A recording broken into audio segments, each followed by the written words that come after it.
Buenos días, bienvenidos, gracias por estar aquí.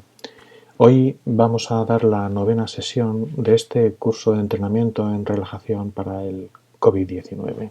Recordar que es importante ir por orden al ver las sesiones y que las técnicas de relajación no son adecuadas para personas con bloqueos cardíacos, bradicardias, hipotensión, lipotimias o cuadros psicóticos descompensados.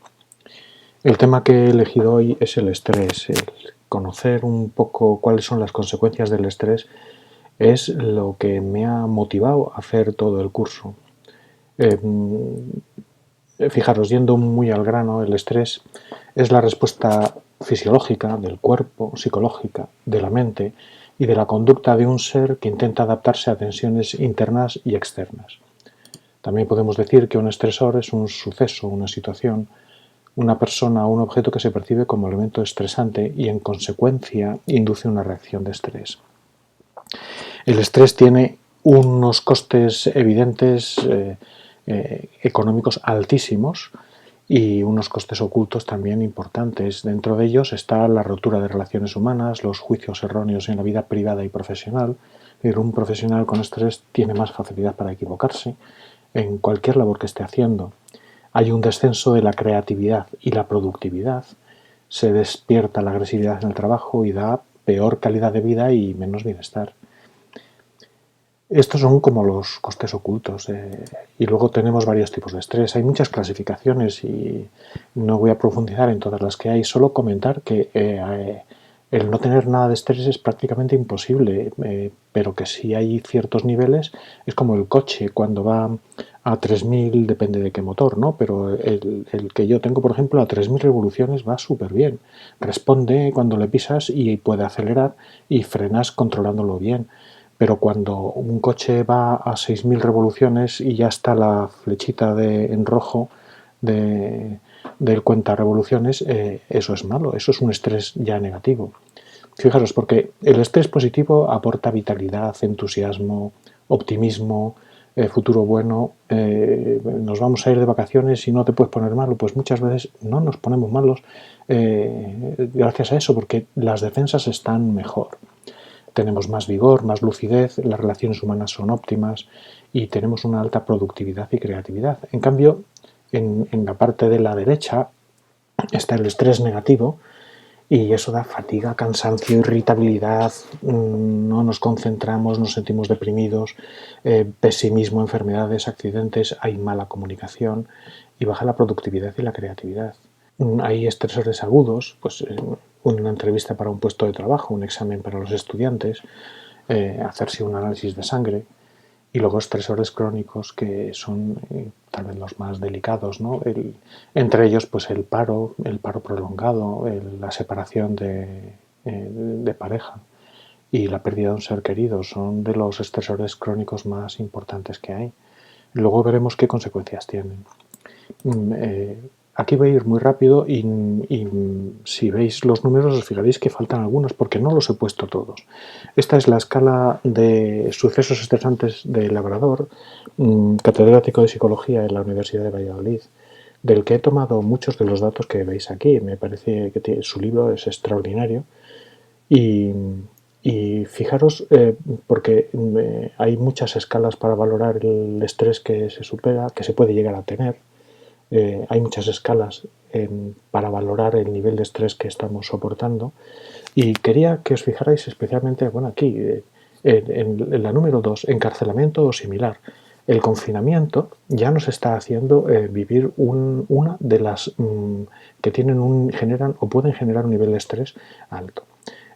Una de las cosas que más me gustó de la escala de Labrador es que veréis que pone importancia subjetiva. Eso significa que se puede multiplicar el factor del valor que tiene el suceso estresante por 0, es decir, que no me afecta nada, por 1, por 2, por 3 o por 4. Fijaros que solo el encarcelamiento similar, si lo multiplicamos por 4, porque nos afecta, imaginar que la gente lo estuviera sufriendo mucho, eso ya suma 300 puntos. Se considera que una persona normal tiene menos de 500. Entre 500 y 1000 es tolerable, pero más de 1000 es un estrés importantísimo o importante. Y ahora fijaros que hay que sumar, y los factores que analizaba este psicólogo, eminente psicólogo, fijaros que eran 57 y yo solo pongo algunos, ¿no? Fijaros si hay problemas con el alcohol o las drogas, y fijaros también el número 8, la muerte de un familiar cercano, o la del cónyuge, ¿vale? Que es importantísimo. Son factores que a veces afectan mucho, y cuando daba los cursos y comentaba esta tabla, mucha gente decía que la muerte de un hijo a veces era muchísimo más doloso, genera mucho más estrés y es más difícil recuperarse que la muerte a lo mejor de un ser querido, pero que, no sé, un abuelo, un padre, pues a veces la ley natural cuando son mayores lo hace más fácil, más comprensible. Fijaros que si seguimos sumando la lesión o enfermedad personal grave, el despido laboral, que ahora mucha gente está sufriendo eso, la reducción importante de ingresos, eh, una operación quirúrgica, hasta el embarazo. Hay algunas cosas que son buenas, como veréis en el número 11, el matrimonio. También van sumando, porque todas las cosas que suponen un cambio ya pueden suponer un estrés. Lo importante es que todo se vaya sumando, ¿no? Fijaros aquí en cambio en la salud de un familiar, la muerte de un amigo íntimo, en la 28 un reajuste empresarial importante, cuando la pareja empieza o deja de trabajar fuera de casa, eh, bueno, las hipotecas, más cosas, el cambio a otro tipo de trabajo, que puede ser pues, el teletrabajar cuando estamos acostumbrados a trabajar en la oficina, el aumento de disputas con la pareja, que cuando la convivencia es más estrecha y nos vemos más, pues es una de las posibilidades a tomar en cuenta, cambio importante en las condiciones de vida, en los hábitos, el inicio o fin de escolaridad de los hijos, con lo cual se van sumando cosas. Los padres que tienen a los hijos en casa, ahora que ya no van al colegio, también supone un estrés. Cambio en las condiciones o el horario de trabajo, en las actividades sociales. Una de las cosas que tiene España, por lo cual hay menos depresiones que en otros países, es que salimos a tapear, tenemos muchos bares y hay una actividad social realmente importante. Es muy importante la socialización. Fijaros que otro de los factores que analizaba Labrador también es la 52, el cambio en las actividades recreativas o la cantidad de tiempo libre. La tenemos mermado la mayoría de los españoles ahora. Y los hábitos alimenticios, pues seguramente ni siquiera comemos ya lo mismo que comíamos antes. Bien, simplemente es para que tengamos una visión general de la de cosas que están pasando, que están generando estrés en nosotros y en la población en general, ¿no? Esto, aquí lo que quería representar es que cuando ocurre algo, puede que nos genere estrés o no. Si no se percibe como amenaza, a lo mejor no hay una respuesta de estrés. Pero mirad la zona que tengo señalada en rojo. Este es el eje neural, el primero de todos. Los efectos inmediatos que da, lo más habitual es tensión muscular. Mucha gente, esto es el agudo, esto generalmente no genera enfermedades, excepto a veces subidas bruscas de tensión por ciertas sustancias que se sueltan ante estas situaciones. Un ejemplo es eso, ir paseando por el campo y encontrarse con algún bichejo que nos dé miedo, ¿no? Aumenta la tensión muscular, el ritmo cardíaco, aumenta la tensión, etc. Bien, esta transparencia representa algo de lo que se llama el sistema nervioso autónomo. Son cosas que no tenemos nosotros que generalmente se dice que no podemos controlar. Y es ante el estrés se suele soltar la rama simpática, que es la que más afecta. Para frenar la actividad simpática está el parasimpático o el vago, que es el que se representa a la derecha. Y aquí están representados los órganos en los que afecta cada una de las ramas del sistema nervioso autónomo, cómo afecta a ojos, a glándulas salivares, a los pulmones, al corazón. El simpático da taquicardia, bradicardia en cambio el parasimpático, cómo afecta el simpático también al hígado, a la coagulación de la sangre, al estómago, al páncreas, lo veis, ¿no? Es interesantísimo, al intestino, a los riñones, a la vejiga y hasta la sexualidad. Aquí está representado también cómo el simpático produce varias cosas, pero el exceso da hipertensión, arritmias, asma, tos, diabetes, úlceras de estómago, estreñimiento, hasta en la piel se afecta, psoriasis, eczemas, problemas sexuales importantes y hasta las caries están relacionadas con el estrés y la sensación de nudo en la garganta. En cambio, si nos vamos hacia la derecha, vemos el vago, que es también el exceso tampoco es bueno, porque puede favorecer lipotimia, síncopes, bloqueos, que supongo que os habéis dado cuenta que digo que la gente que es más vagal, tiene un tono vagal muy alto, entra dentro de estos y pueden aparecer enfermedades. Por eso la relajación y la meditación para ellos no es lo más adecuado porque es lo contrario del simpático, ¿no? Bien, seguimos.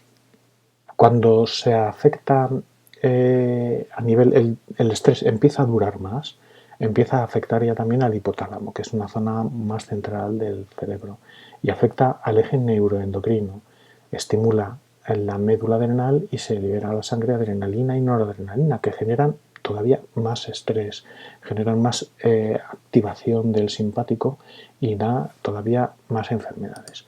Aquí están algunas de las que se pueden apreciar, ¿no? Taquicardias, aumento de la frecuencia respiratoria, que a su vez eso también da ansiedad, y bueno, disminuye el riego sanguíneo en la piel, en los riñones. Ocurren muchas cosas que son realmente delicadas. Y cuando el estrés está durando y dura ya más de 6 meses, a través del hipotálamo se genera y se despierta el tercer eje, que es ya el endocrino, y se libera la CTH. Estos son hormonas muy importantes para el cuerpo, ¿no? La prolactina, la tiroxina, la somatotropina, la vasopresina, todo eso genera unos efectos importantísimos.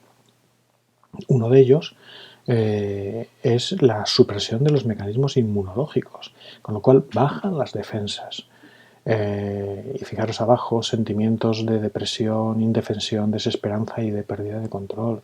Afecta a nivel psicológico muchísimo, muchísimo. Es realmente muy importante lo que puede afectar el estrés. Fijaros en esta transparencia y solo me enfoco en algunos temas, porque como médico de familia, una de las cosas que más nos afecta, nos importa, es vigilar a las personas que son hipertensas, el colesterol, la diabetes y las defensas. Bueno, pues el estrés sobre el cuerpo produce estas 4 que están marcadas en rojo, aparte de más cosas también, ¿no?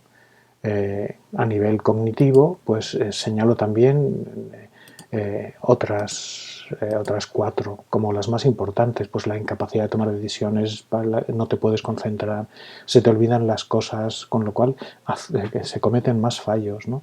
Y luego hay mal humor. Y luego a nivel motor, pues señalo, a nivel motor señalo estas 3 cosas, 4. Algunas que veréis que son ambivalentes, las explosiones emocionales, como saltamos a veces ante una cosa que no es tan importante.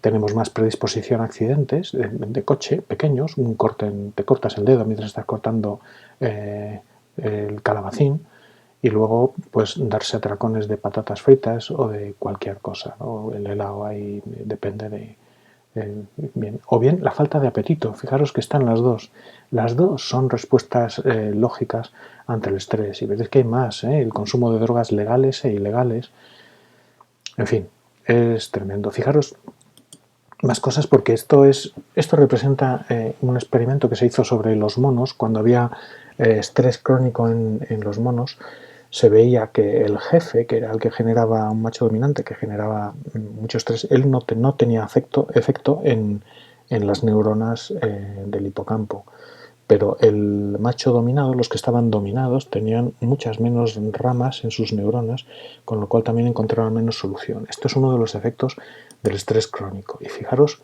que cómo afecta el estrés en el cerebro y el cerebelo. Afecta al hipocampo, y lo hace de un 12 a un 16% más pequeño en los afectados. Esto es muy importante. Igual que la amígdala izquierda, me refiero a la amígdala cerebral, que también la hace más pequeña. también afecta a los lóbulos frontal, temporal, al cuerpo calloso y al vermis cerebeloso. Digamos que el vermis cerebeloso es muy importante porque es donde cuando aprendemos algo, por ejemplo a montar en bicicleta, se graba en el cerebelo y luego no tenemos ni que pensar en cómo montar en bicicleta o cómo batir un huevo. Hay labores que hacemos en nuestro trabajo que son como automáticos. Pero si el vermis cerebeloso está afectado, nos cuesta aprender movimientos muchísimo, muchísimo. Eso es un poco uno de los efectos que el estrés crónico hace. Por eso es tan dañino y sinceramente pues sigo creyendo que programas de control del estrés que ahí nos pueden ayudar los psicólogos y algunos médicos conocemos un poco el tema, serían fundamentales para que la salud general de la gente fuera muchísimo mejor. Lo único que hace crecer el estrés es el lóbulo derecho, que se hace un poquito más grande, cada vez tratando de buscar una solución. Y fijaros otra cosa importante, en el último punto, el estrés afecta a las neuronas tranquilizadoras. En este dibujo es donde lo he querido marcar. En la parte amarilla es la que daña el estrés. Se cambia aquí gráficamente, esta es una neurona tranquilizadora y gráficamente luego en vez de quedarse de amarilla el estrés la deja en azul. En esta zona amarilla se une esta sustancia que veis aquí que es el GABA, el ácido gamma aminobutírico. Cuando el ácido gamma aminobutírico se une al receptor de esta parte amarilla de la célula, se abre el canal y la neurona te tranquiliza. Pero si se ha alterado esta subunidad del canal iónico, aunque se una al GABA, la neurona ya no tranquiliza, no hace de puente para tranquilizar bien. Y entonces la gente que lleva un estrés crónico le cuesta muchísimo más tranquilizarse. Bien, ya hemos terminado. Hemos terminado la parte teórica y ahora os voy a proponer una práctica que se trata del ejercicio de la consciencia envolvente. Está tomado de la sofrología. Me parece muy interesante. Entra dentro del nivel mental. Bien, se coloca en una habitación tranquila, si quiere a semioscuras, pero no es necesario, sentado en la silla, procurando evitar interrupciones, para ello desconecte los móviles y cierra los ojos. Atención a la forma y el volumen de la cara y cabeza y distiende. Y apoyado en su respiración profunda y pausada, ya conecta con todo el cuerpo. Y lo revisa simplemente para observar si queda algo de tensión y relajar y compensar si es preciso. Hombros, cuello y nuca, distensión, miembros superiores, relajación, tronco, tórax y abdomen, como siempre en forma y en volumen, distensión, nalgas, genitales, miembros inferiores, conciencia de forma y volumen y relajación.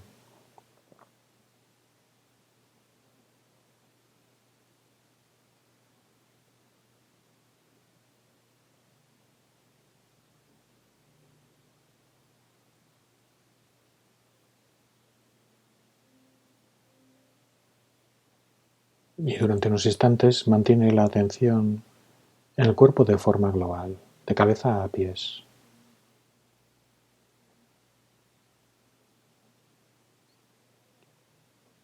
Y deja que se vaya situando su estado de relajación, simplemente conectándose a su respiración y dejando que sea la respiración la que le guía a conectar con el cuerpo y a relajarlo.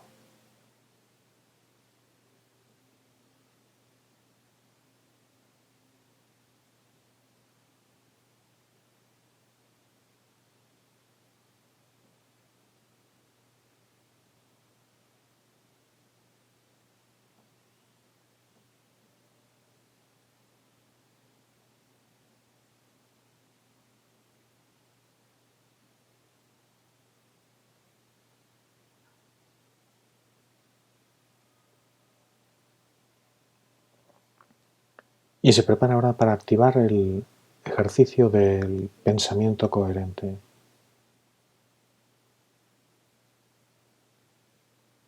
Y emite un pensamiento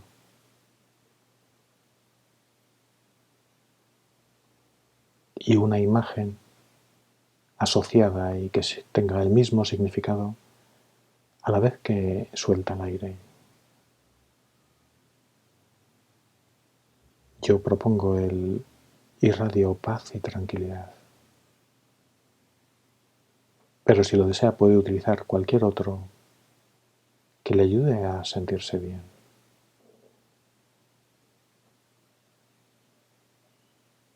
Repite el pensamiento solo mientras el aire sale despacio y observa los efectos en su cuerpo y en su mente y en su conciencia.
Dejamos el trabajo en el pensamiento y observe los efectos sobre su cuerpo y sobre su mente.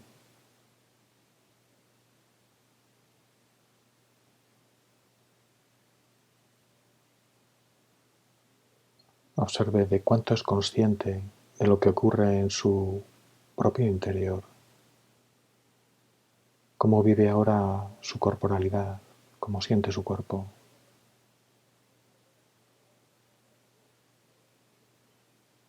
Observe también cuánto percibe de lo que está ocurriendo en su habitación y fuera de ella.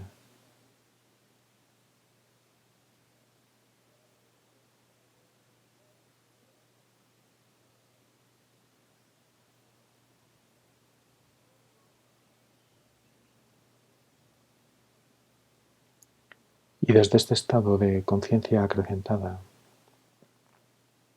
le voy a pedir que se imagine que se sitúa delante de usted mismo, mientras permanece sentado en la silla, erguido, atento. Se imagina que se sitúa delante y se contempla desde su silencio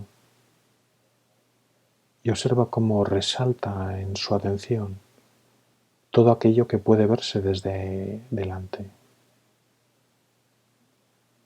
La cara, el mentón, el cuello,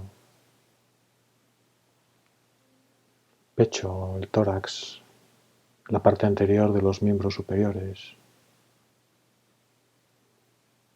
tal vez área genital y las piernas y los pies y dedos de los pies.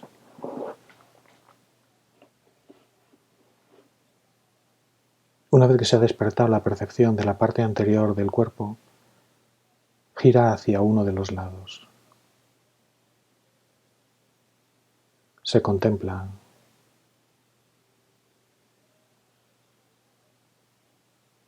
y percibe cómo siente toda esa parte del lado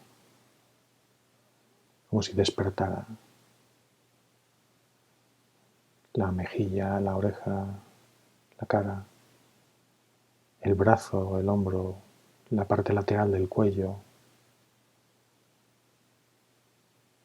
la parte del tronco y del miembro inferior y superior que se pueden apreciar desde el lado.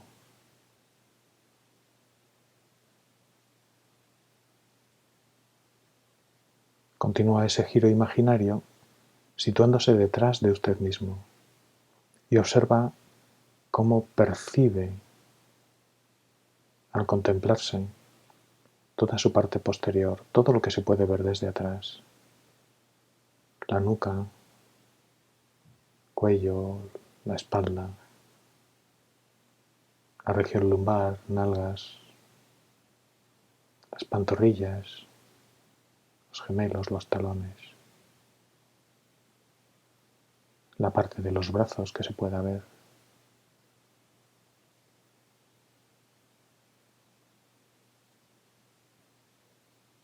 Completa el giro hacia el lado que falta por explorar. Desde su silencio se contempla y esa parte de usted que permanece sentado observa cómo resalta en su atención, en su percepción, todo ese lado que ahora se está despertando. Mejilla, el cuello, el hombro, el brazo, el tronco, nalga, miembro inferior.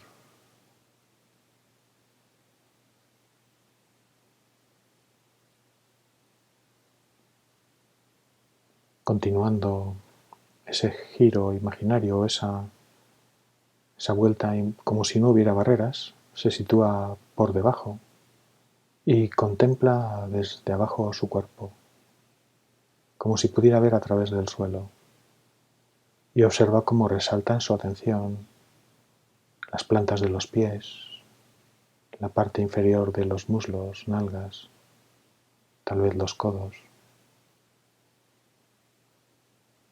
Y por último, se imagina que se sitúa arriba en el techo, se mira desde arriba y a la vez observa cómo percibe su cuerpo en la parte en que se ve desde arriba. La coronilla, los hombros, las orejas, los miembros superiores, los muslos, los pies, dedos de los pies.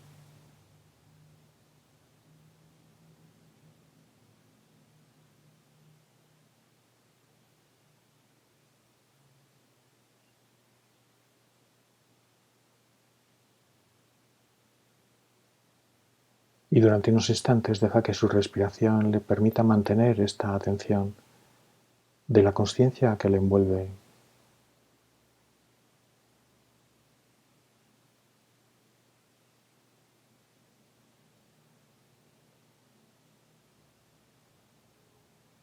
De la energía que le envuelve.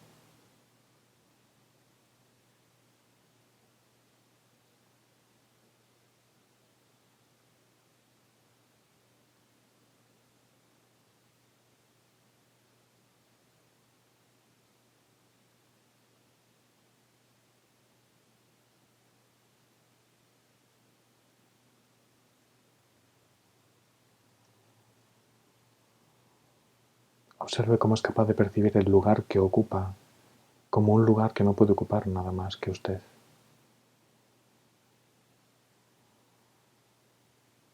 Su sitio.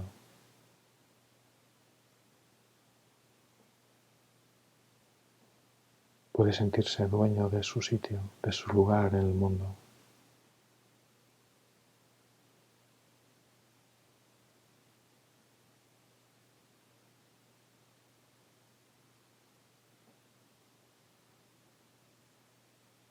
Fíjese porque este ejercicio de verse desde distintos ángulos no solo puede hacerlo con la imagen de usted, sino también con la imagen de las situaciones que se le puedan presentar. Aprender a verlas desde todos los ángulos nos ayuda en ocasiones a encontrar soluciones originales y creativas.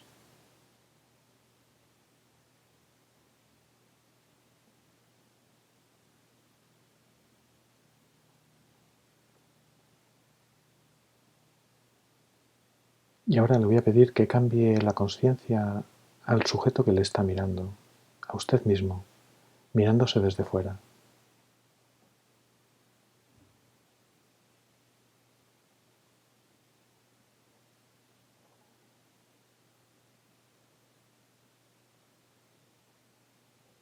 Puede ver una imagen de usted mismo sano y sonriéndose.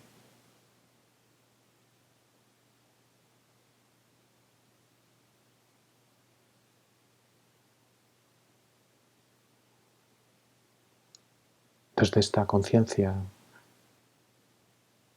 envolvente, como llamamos a este ejercicio, y aprovechando ese nivel de conciencia acrecentado que se suele desarrollar, le voy a pedir que traiga a su atención de nuevo el objeto neutro.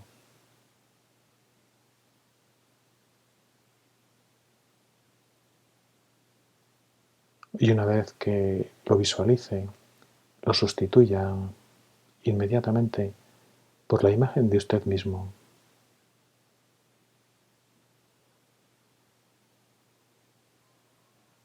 La idea es su propio nombre. Recuerde que cualquiera de las dos funciona si es capaz de visualizarse y a la vez y pensar en el nombre. Está dando coherencia al pensamiento que tiene de usted mismo. Si es capaz de verse y además verse sonriendo y sano, bien, mejor.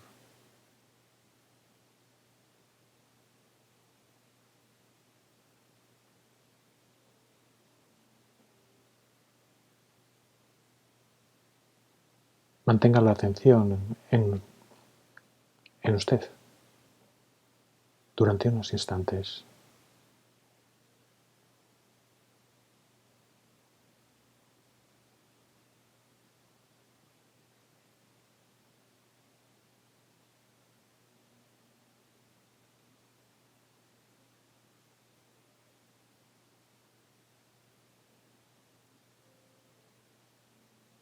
Deje que se graben en su memoria las sensaciones positivas que haya podido experimentar durante la práctica de hoy. Recuerde que la sensación de bienestar que haya podido obtener no tiene por qué desaparecer al salir de la relajación, sino que a veces dura mucho tiempo después. Obsérvelo simplemente a ver si sucede. Recuerde que siempre que entra en estos estados de conciencia, está fortaleciendo el conocimiento que tiene de usted mismo a nivel físico, a nivel mental y a nivel energía.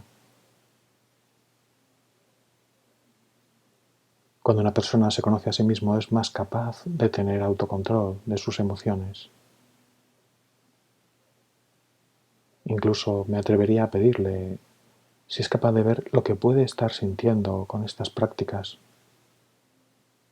y apreciar que gracias a que tiene un cuerpo es capaz de sentir esto y por lo menos intuir muchas más cosas que podría sentir si sigue explorando.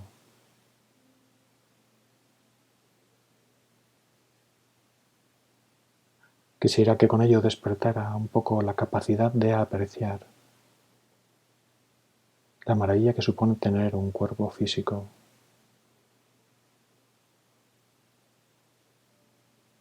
Como si pudiera apreciar los momentos de salud, de bienestar, de satisfacción que el propio cuerpo le da. Son muchos y a veces no somos conscientes de ello. Permítase ser consciente y apreciarlos.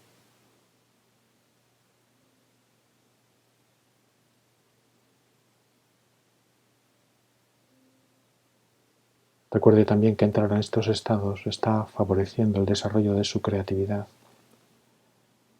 y de la ilusión por sus cosas. Cuando quiera, puede ir procediendo a activarse. Tome para ello varias respiraciones profundas e intensas y rápidas. Por lo menos unas 5. Y luego realice movimientos con las manos, con los pies, con la cara. Y es bueno terminar estirándose completamente. Cuando se sienta bien desperezado, entonces abra los ojos.